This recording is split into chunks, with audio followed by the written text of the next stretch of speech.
Hi, welcome. In this video, we will solve problem contains duplicates type 2 asked by companies like Adobe, Microsoft, Google and Amazon. Let's check out this problem. It's a bit different problem from the problem that we have solved. Hence, it is interesting. Okay. So contains duplicates. Second, you can find out in Leetcode. Okay. It is a famous problem. Okay. So given an integer array nums and an integer k, return true if there are two distinct indices I and j in the array such that nums of I should be equals to nums of j and absolute of I minus j should be less than equals to. Now let's quickly understand what is the problem statement first. Okay. So they are saying that given an array nums, so this is the nums array and given an element k. And we need to return true or false. That means we need to return either true or false. That means Boolean values only. If there are two distinct indices I and j, so let's suppose this is one index is I and there will be one index j. I and j distinct, that means these should not be equal. That is the first condition. Distinct indices, okay, and such that the nums of I should be equals to nums of j. That means both the elements should be equal. Okay, so here you can see 1 and 1 both are equal, and you need to find both should be equal and the distance between them should not be greater than k. Okay, so if I take the distance here 0 1 2 3 4, these are the indexes, 3 minus 0, so the distance is also not greater than k, right? It is under the k. Okay, so yes, this will result in true. Also let's check out this problem. Okay, so here again these are the indexes 0 1 2 3 and k is 1. Okay, so if I talk about is this is one of the solution, no, both elements are equal but distance is greater. What is the distance? The distance here is 2 minus 0, that is 2, which is greater than k. Okay, but if I talk about these two elements, these are both equal. Again, nums of I is equals to nums of j, and 3 minus 2, that is equals to 1, so that is also under the k. Okay, so basically you need to find two elements a and b, that both the elements should be equal and their indexes, okay, their absolute indexes j minus I should be less than equals to a. So here you can see both the elements are equal, 1 and 1. Okay, and the difference is under the k, right? Less than equals to k. Here the elements, these two are also equal but the distance is greater than k, hence not the solution, but these two elements have the distance under the k. Now let's quickly understand how we can solve this problem. Okay. So this is my nums array. Okay, and again let's quickly check. So here this is my solution, these will be the two elements, and here if I talk about 2, let's see where I can get. So these two elements are equal, but the distance is greater than k, right? 1 1, 3 minus 0 3, which is greater than k. These two elements are also equal, and again here the distance is greater than k, again 4 minus 1 3. These two elements are also equal but the distance is again greater than k. So here in all the cases we are not able to find the solution, so we will return false here, and here we will return true. Okay, so now let's see how we will solve this question, how we can solve this question. So again the first approach that is coming to my mind, that will be a brute force approach. That what we can do, we can take one element by one. Okay, one by one. So suppose if I am taking this element, right, if I am taking this element and then I will compare the next element. Okay, suppose this is my ith element, I will compare the I plus 1 jth element and I will check is it equal. No, it is not. I will simply move. Is these elements are equal? Yes, it is. So I will compare the distance also. I will this distance j minus I2 minus 0. Is it under the K? No, it is not. I will move. Okay. So if it is not under the K, I can quickly stop, but I will take all the possibilities. I will move. Is it equal to K? 3 minus 0? No, it is also not. So that's done. Again, I will move my I pointer, right? And again, I will start from J. So I will take fixed one element, right? And then do the iteration. Then I will fix the one element and then do the iteration. Okay. So basically, if I quickly explain in a short term, so it will be like this. This will be my ith pointer and my j pointer will move from here to here. Then this will be my I pointer. My j pointer will move from here to here. Again, this will be my I pointer and j pointer will move here. And this will be my last case, because after this my j will greater than n size of the element. Okay, so that will be my last condition. You can apply this approach, right? You can fix the element 1 and your j pointer will move from here to here, right? Again, you can fix one element, right? Again, your j pointer will move from here to here. Again, you can fix one element, your j pointer will move from here to here. If I going to write the how we can write the code, so let me write the pseudo code. So my one for loop that will start from I equals to 0 to I equals to n. We will say I less than n, both meanings are same. Then one for loop will start from j equals to I plus 1 to j less than n.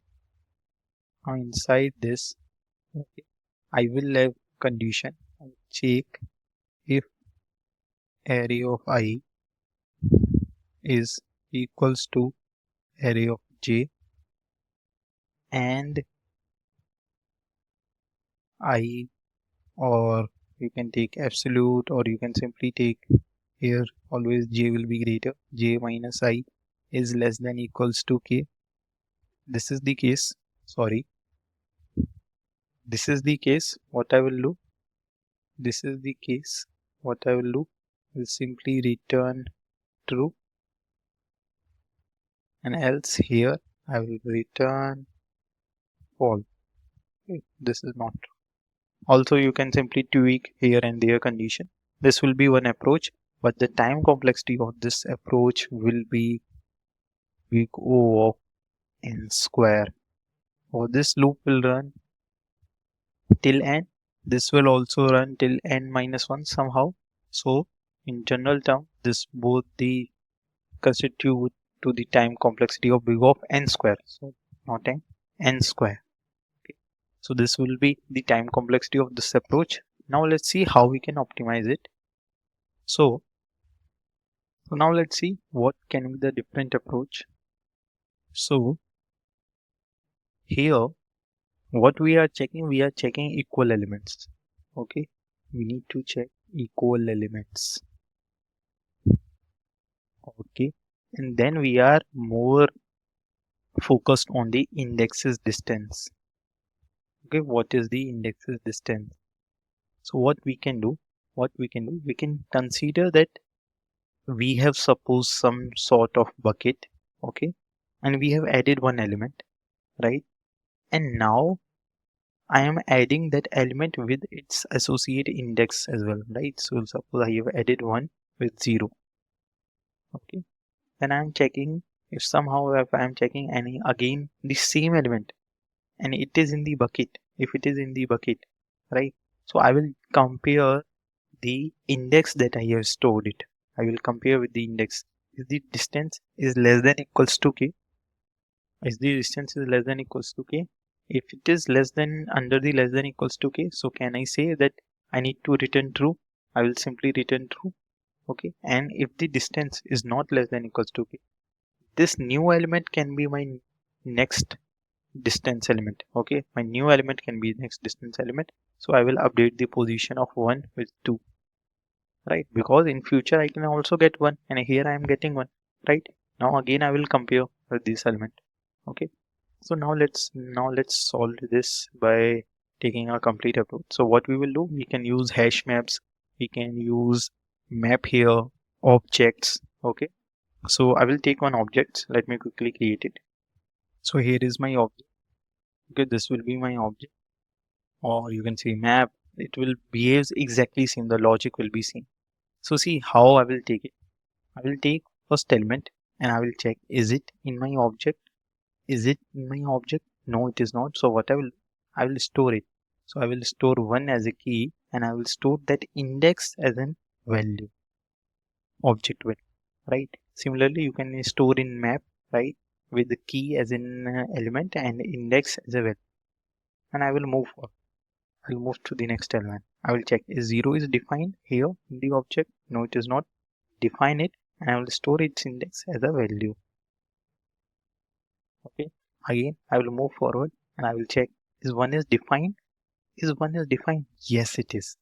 So if it is defined, I will compare between the current element, that is 2, and if 1 is defined, I can easily get the index value, that is 0. So I will compare, is 2 minus 0 less than or equals to k? No, it is not. K is 1, right? So this is not true.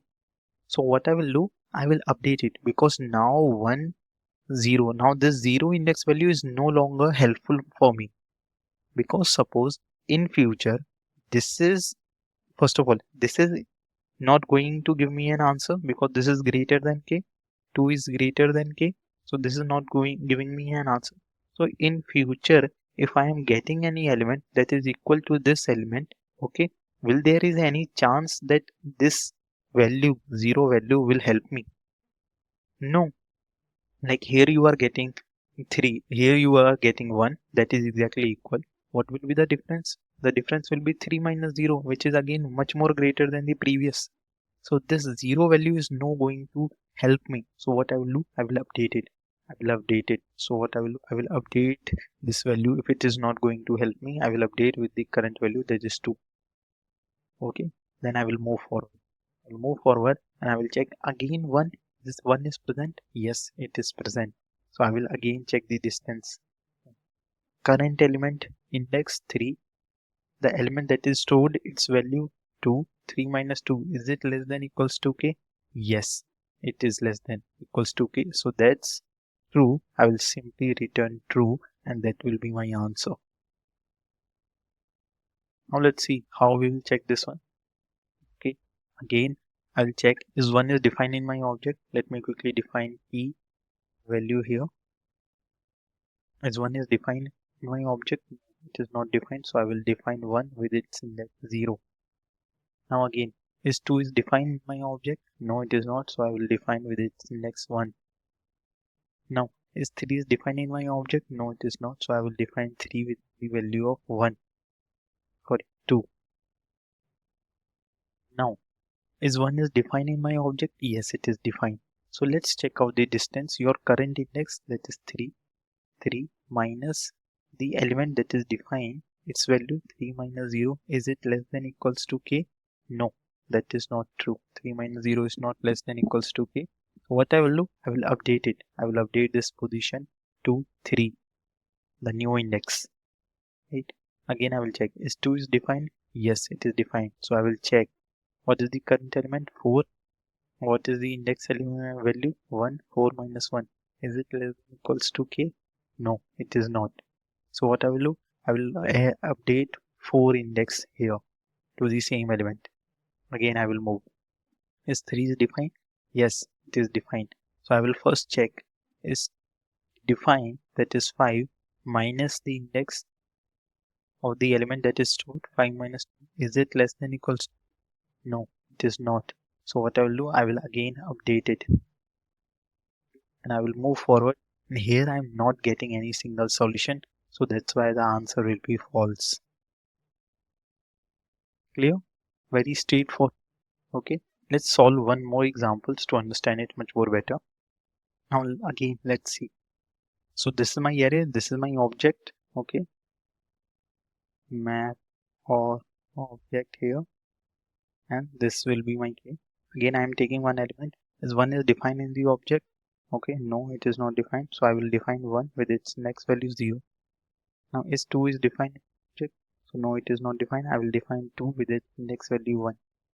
If 3 is defined object, no, it is not defined. I will define with the index value 2. Now, is 2 is defined here? Yes, 2 is already defined. So I will compare the current index, that is 3 minus 2's value, that is 1. 3 minus 1, is it less than equals to k? No, it is not. So what I will do, will update it. Will update it with the current index, that is 3, and I will move forward. Now is 2 is again defined? Yes, it is defined. Again I will check current value 4 minus index value, that is 3, is less than equals to k. Yes, it is equals to k, right? So can I say, can I directly return true here? Yes, and this will be your answer.